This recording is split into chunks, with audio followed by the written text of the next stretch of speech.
Então, estou vendo esse cenário que vai se lançar o coronavírus. Nós temos um cenário extremamente complexo. E nós temos também algumas coisas que a gente tem que discutir. Houve um debate das esferas. É a esfera, quem vai cuidar da questão epidêmica?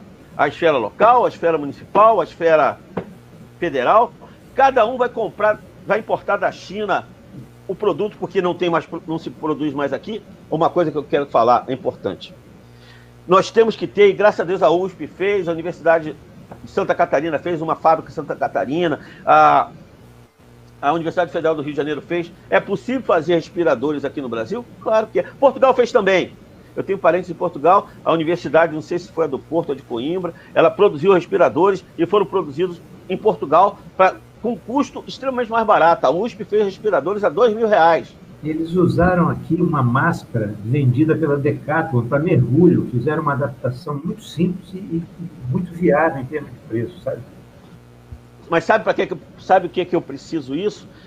Para fazer isso, eu preciso ter universidade de qualidade. Eu preciso ter que a minha universidade forme técnicos de alta qualidade para dar resposta rápida.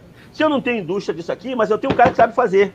Que ele vai pegar um computador da China, um respirador chinês ou de onde seja, vai desmontar e vai montar vários iguais. Esse é o grande segredo da universidade. Então também nós tivemos um desmonte das nossas universidades tecnicamente durante muito tempo. Então, para que eu tenho em cada estado uma ou duas federais e uma ou duas estaduais se elas não me dão resposta? Então, o desmonte feito no sistema público de qualidade e na pesquisa, não no governo do Bolsonaro, mas em todos os governos, ok? O governo Bolsonaro está tentando entender como é que está acontecendo, mas isso vem desde antes de Sarney, passando Collor, mas vem de Sarney, vem Collor, Fernando Henrique, Lula. Esse desmonte universitário, esse desmonte do nosso capacidade de pesquisa é muito sério, porque é o que eu dou a pronta resposta. Eu não posso entender como as nossas universidades conseguem ter uma vacina do corona. Graças a Deus a USP agora está apresentando isso. Tem o corona para o corona que afeta os animais, o gado, e não conseguir replicar uma vacina com tanta rapidez ou para o que acontece com o ser humano. Eu tenho um baita instituto com Oswaldo Cruz e ele tem que dar resposta rápida. Então, isso é uma questão estratégica. A universidade é questão estratégica. Ela não pode ser de fácil acesso, ela tem que ter vestibular difícil, ela tem que ter qualidade. O aluno não entendeu o cálculo, tem que ser reprovado, porque é a sobrevivência do próprio país. Eu não posso entender que nós não conseguimos lançar um foguete no espaço e agora o Iêmen o Emirados Árabes vai lançar um foguete a Marte. A Índia lançou um foguete a Marte, a China lançou um foguete a Marte.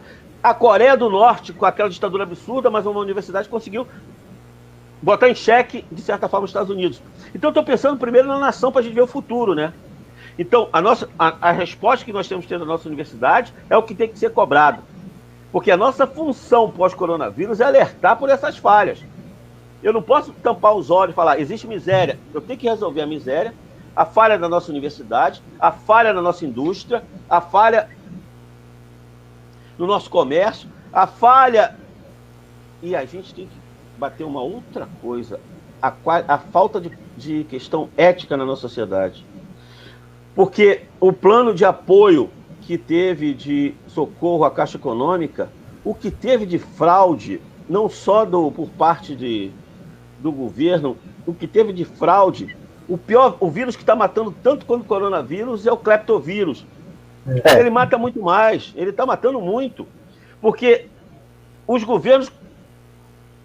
Aqui no Rio de Janeiro foi feito um caso que foi comprado, nos jogos vocês podem ver todos, foi comprado respiradores, 200 respiradores, com CNPJ de uma casa de prostituição. Quer dizer que o cara da casa de prostituição está diversificando seu trabalho, e não entregou nenhum, porque era falso. E aí o outro comprou 200 também, e não entregou nenhum. No Rio eram para abrir 7 hospitais de campanha, e só abriu um. Mas foi dado dinheiro e foram construídos 7. A gente estava brincando no Hospital de São Gonçalo para ser inaugurado, toda hora está mudando a data da inauguração. Talvez espere a volta do próprio São Gonçalo para inaugurar. Então, o cleptovírus, o ineptovírus, eles estão causando tão mal e estão matando tanto quanto o coronavírus. Portugal foi um exemplo. A gente vê daqui, foi um exemplo. Agora, com a reabertura, aumentou os casos, porque vai ser natural também. Mas ele foi um exemplo, inclusive, melhorando com a Espanha do lado, num caos fantástico que Portugal conseguiu, com uma política sóbria, apesar das críticas, os portugueses criticam bastante tudo, a política, ele conseguiu diminuir os casos. Então, tudo isso a gente tem que pensar e a gente tem que cobrar. Eu estou fazendo essa live, eu falei no grupo da maçonaria, eu falei no Ministério Público, porque não adianta eu ter todo esse conhecimento do que tudo dá errado, que nós estamos todos no mesmo bolo. Todos nós. Em barcos diferentes, mas estamos todos no mesmo bolo. Eu não posso me ausentar e falar assim, eu vou ter um plano de saúde e não vou precisar do sistema público de saúde. Os cambal, alguns locais, o plano de saúde também entrou em colapso. Alguns hospitais particulares também entraram em colapso. Então, nós temos que pensar que esse vírus sofreu uma mutação, ele afetou a gente de uma forma absurda. Com certeza, a luta pelo remédio e pela vacina está tendo intensa, porque vai dar muito dinheiro, embora alguém fale que vai ser barato. A luta, a indústria farmacêutica é intensa. Por isso, eu queria fazer a primeira parte disso tudo, fazer esse comentário. Que jogou nossa economia num sistema informal. Tinha que fazer esse comentário. E outra coisa que a gente tem que pensar no futuro também. Mas aí o futuro é outro lado desse bate-papo que eu estou tendo com vocês. Bom, primeira coisa que vai afetar terrivelmente. Os países mundialmente vão compreender que eu não posso delegar à China a toda a minha produção. Eu não posso delegar à China os meus produtos que são necessários. Imagine que nós não tínhamos máscara descartáveis, não produzimos máscaras descartáveis no Brasil. Eu tinha que comprar EPI da China, e aí nós começamos a produzir máscara de pano de uma forma caseira, graças a Deus está funcionando, mas nós não tínhamos EPI, nós não tínhamos... Então eu começo a pensar, os senhores vão pensar em questão de defesa, numa guerra, hein, meu amigo Luciano? Se eu numa guerra não consigo, se no Covid eu não consigo importar que estamos em paz, imagina numa guerra como é que eu vou conseguir material para defesa? É complicado. Eu tenho que ter uma indústria nacional. Eu tenho que ter a fábrica nacional. Eu tenho que ter a resposta aqui. Eu tenho que ter as pessoas que construam aqui. A Revolução de 32, eu estava falando para o pessoal de São Paulo, é um exemplo disso, que eles conseguiram, contra Vargas, isolados, produzir armamento, canhão, produziram capacete de aço. Eles souberam produzir. Nós temos que ter o know-how para produzir as coisas. Senão, a gente não resolve. E nós temos que resolver a questão de miséria do Brasil. Todo ano, todo político, se tenta resolver isso, a questão da comunidade, a questão do tráfico, a questão... Tudo isso tem que ser pauta de nação. E aí eu vou encerrar aqui agora, nessa parte, falar assim, nós temos no Brasil que ter política de Estado, não política de governo. Cada governo faz a sua politicazinha, mas nós temos que ter política de Estado para manter a nossa estrutura de Estado, nosso objetivo permanente de Estado. Não importa. Bolsonaro pode sofrer impeachment? Pode. Pode não sofrer? Pode. O que for. Mas o Estado tem que continuar. Não importa quem seja o político. Ele pode terminar o mandato e ser reeleito. Excelente. Mas a política do Estado tem que continuar. Ele pode não ser reeleito. Excelente. Podemos votar João do Tribobó como presidente. Excelente. A política do Estado é o permanente. Ele tem que regular dentro do seu governo, mas a política de Estado tem que ser permanente cobrada. Não pode ter essa situação que nós temos de penúria. A gente vê os hospitais psiquiátricos que acharam que era melhor fazer tratamento dos doentes psiquiátricos na rua porque eles não podiam ficar confinados. Então nós não está tendo nem tratamento do doente, nem acha. Então temos pessoas com problemas psiquiátricos vagando pelas ruas de uma forma intensa. A questão do crack é uma questão de polícia, mas também é uma questão de saúde. Uma saúde intensa. Então, tudo isso a gente tem que pensar. Agora vamos... Opa, até me empolguei. Agora vamos para... Um relâmpago aí agora, trovão. Vamos para a parte do que será o futuro. Bom, a primeira parte do futuro. O Vanderlino fala isso, eu usei muito a análise que ele fala no livro dele, né? O Futuro nos Aguarda. Vamos pensar numa coisa seguinte. Eu vou ter um novo tipo de Guerra Fria, imediato. A China se posicionou. Ela aumentou o preço dos respiradores, ela falou que só eu tenho. Ela jogou as cartas durante a epidemia. Se posicionou. Os Estados Unidos também se posicionou, porque quando ele estava na alta do pique, os aviões brasileiros que passavam, de toda a parte do mundo, passavam com equipamento de saúde pelos Estados Unidos, foram apreendidos. Então, os Estados Unidos também ele se posicionou, American First, mas se posicionou. A China se posicionou barganhando com o preço dos produtos. Se posicionou.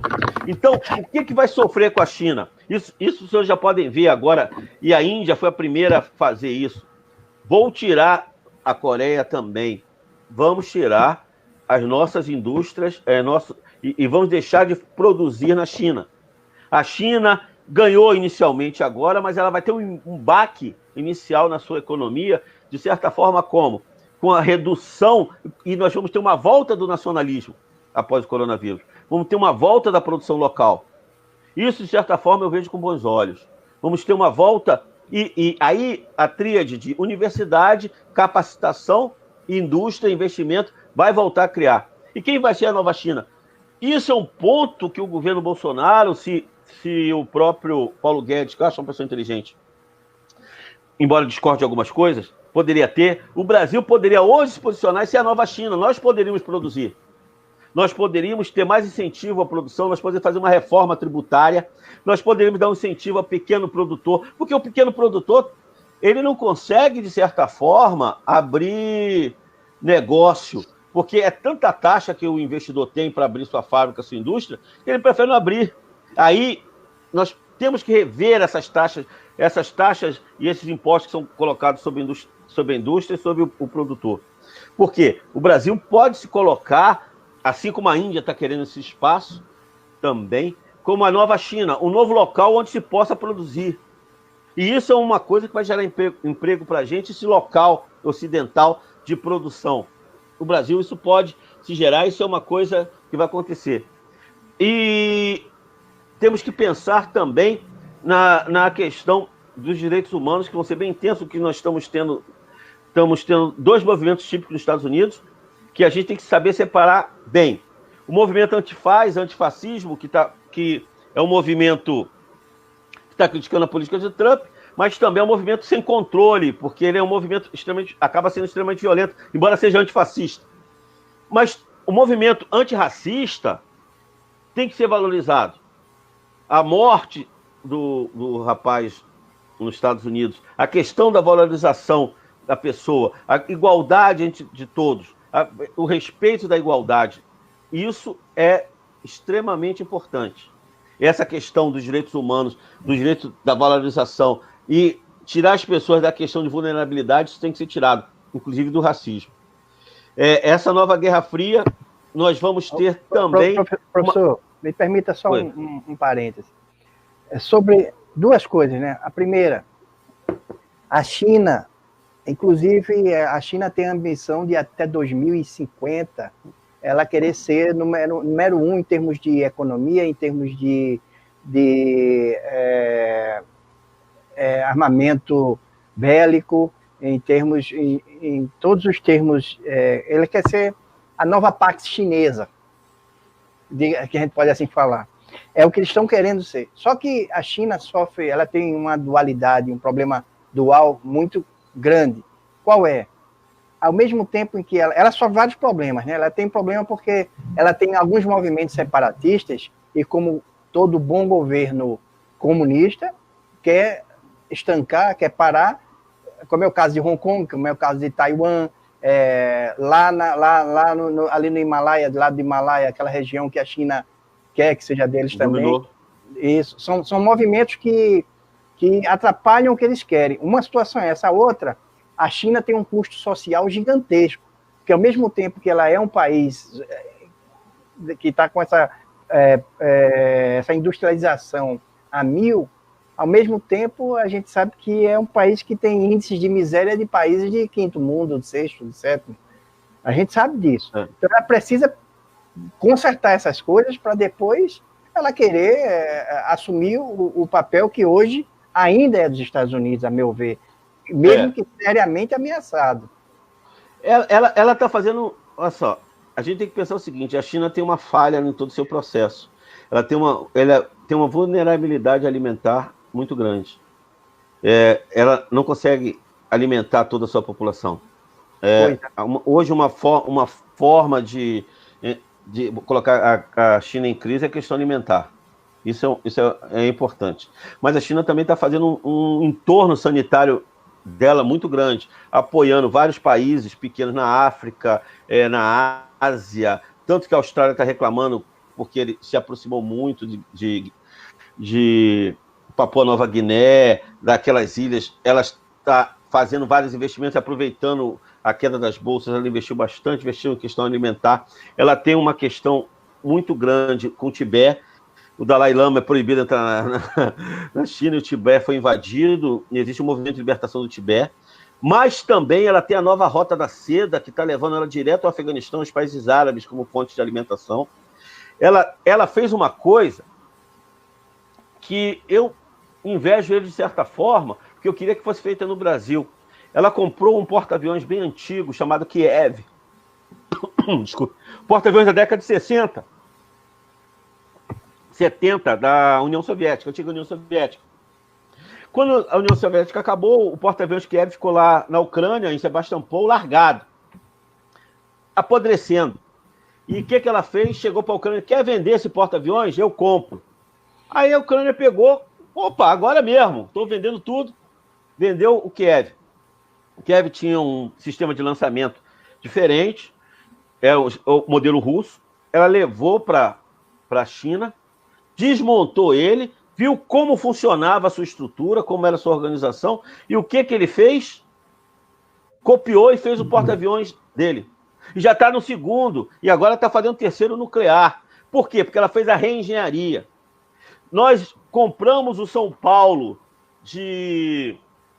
dos franceses e eram para trazer ele para cá, não para usar ele, mas era para desmontar, ver como ele funciona e fazer o que era o projeto, o Amazonas, fazer o nosso porta-aviões.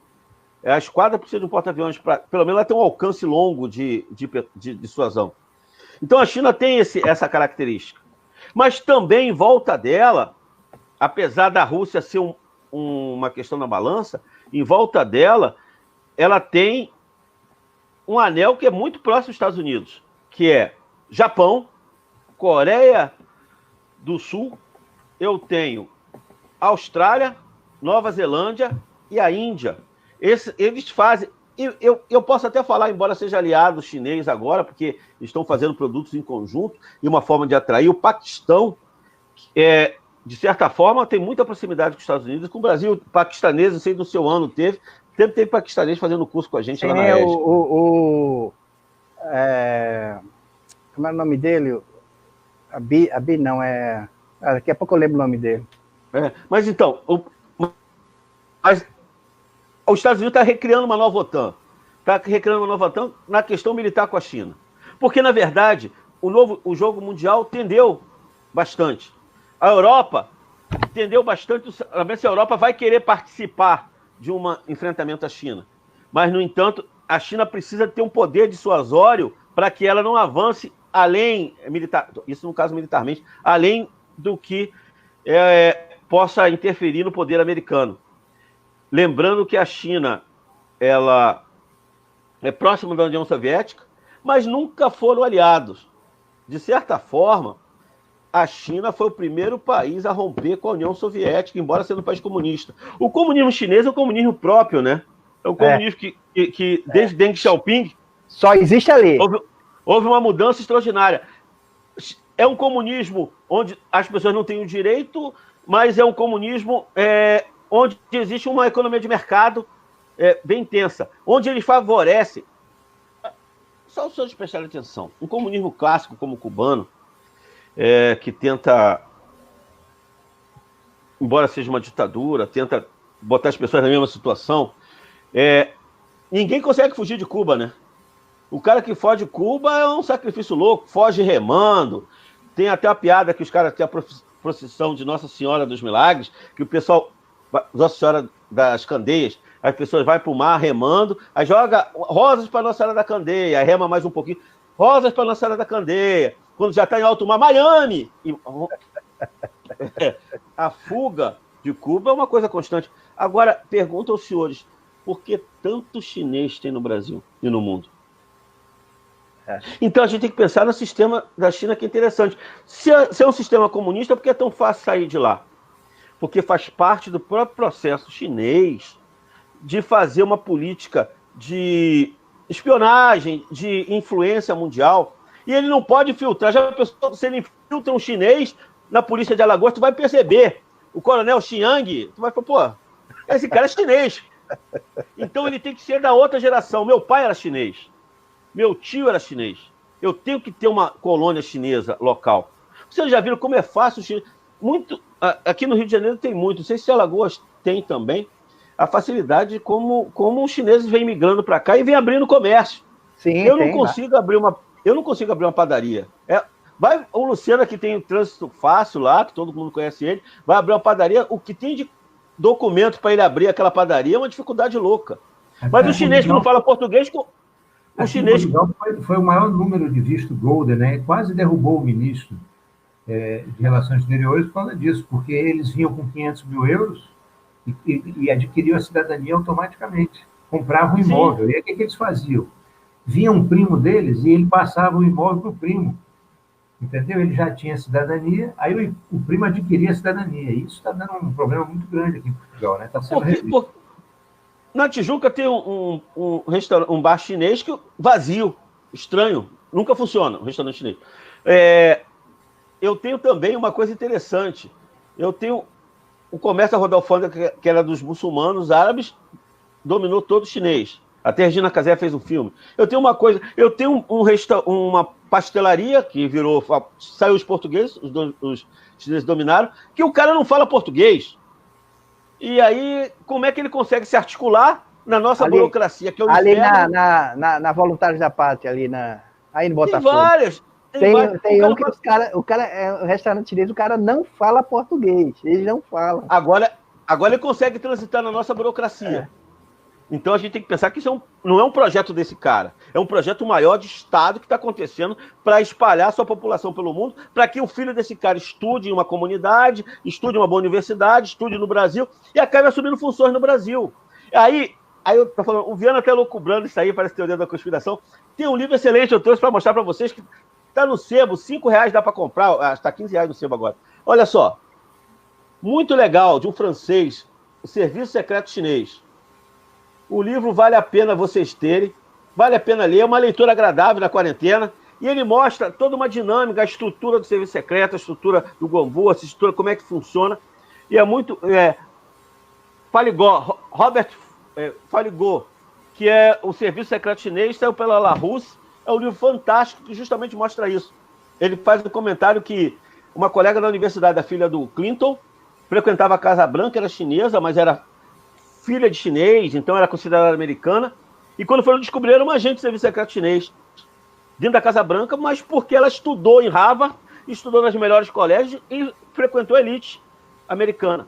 Então, essa estratégia, não só chinesa, consideramos que os outros países conseguem fazer mais fácil, Israel com Mossad, mas eu estou explicando que a China tem um projeto também de mundial, o centro do mundo, a maneira deles trabalhar, eles têm um projeto interessante. Eu não estou sendo nem pelo bem nem pelo mal, mas a gente tem que entender como é. Não vou falar, esses caras são maus, esses caras são bons, mas é interessante você compreender a lógica desses projetos. É o projeto de Estado que eles têm, o projeto de vender a mercadoria, o projeto de mercadoria barata para quebrar o comércio local, entrar com produto de qualidade, que antigamente era de péssima qualidade, hoje não é mais. Agora estavam vendendo, e era o próximo negócio deles, que era o carro elétrico barato, praticamente todo de plástico, que você comprar pelo correio. E você andava aqui, você pode comprar um carro pelo correio. Mas a Covid também atrapalhou eles. Ganharam muito dinheiro com IPI, ganharam muito dinheiro com aviões indo sem parar do Brasil. Quem produzia mais, porque considerava o produto inferior. E aí eles acabaram sendo os donos e jogadores de carta disso aí.